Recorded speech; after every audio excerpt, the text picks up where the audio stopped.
ఈ రోజుల్లో స్ట్రెస్ అనేది మన లైఫ్లో ఒక విడదీయలేని బంధంలాగా, తప్పించుకోలేని తిప్పల్లాగా తయారైంది. మనిషి తన లైఫ్ నుండి ఎలిమినేట్ అయిపోతున్నాడు, కానీ తన లైఫ్ నుండి స్ట్రెస్ని కంప్లీట్గా ఎలిమినేట్ చేయడం అనేది ఒక మిషన్ ఇంపాసిబుల్ అయిపోయింది. ఎక్కడ చూసినా కాంపిటీషన్, కంపారిజన్, లిమిట్లెస్ డిజైర్స్.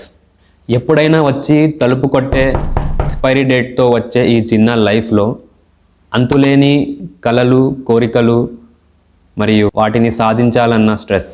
ఇదంతా స్ట్రెస్ కాదులే అని అనుకున్న చుట్టుపక్కల ఉన్న వాళ్ళంతా ఫుల్ రెస్పాన్సిబిలిటీతో మాటిమాటికి మిమ్మల్ని సోషల్ మీడియా ద్వారా, వాట్సాప్ స్టేటస్ల ద్వారా ట్రిగ్గర్ చేసి మరి ఐమాక్స్ లెవెల్లో స్ట్రెస్ని ఎక్స్పీరియన్స్ చేయిస్తూ ఉంటారు.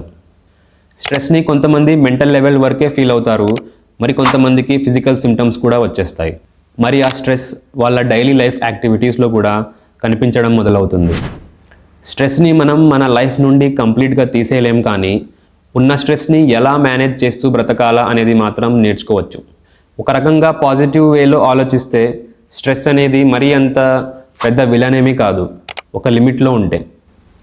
కూరలో ఉప్పులాగా. కూర టేస్టీగా ఉండాలంటే ఉప్పు ఎంత అవసరమో లైఫ్లో స్ట్రెస్ కూడా అంతే అవసరం, కానీ ఒక లిమిట్లో ఉంటే మాత్రమే. ఎందుకంటే స్ట్రెస్ అనేది మన లైఫ్లో మనల్ని మోటివేట్ చేస్తుంది, మనల్ని పుష్ చేస్తుంది గ్రో అవ్వడానికి. స్ట్రెస్ కూడా మన మైండ్ తట్టుకునేంత లిమిట్లో ఉంటే ఏమీ ఇబ్బంది లేదు, కానీ తట్టుకునే కెపాసిటీ కన్నా ఎక్కువ స్ట్రెస్ ఉంటే లైఫ్ మరి మిషన్ ఇంపాసిబులే. సో నేను మీ అందరి కోసం, మీ అందరి స్ట్రెస్ని తగ్గించడానికి ఈ స్ట్రెస్ మేనేజ్మెంట్ సిరీస్ని స్టార్ట్ చేస్తున్నాను.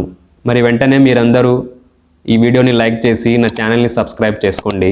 దానికి మీ అందరి సపోర్ట్ నాకు చాలా అవసరం. Thank you.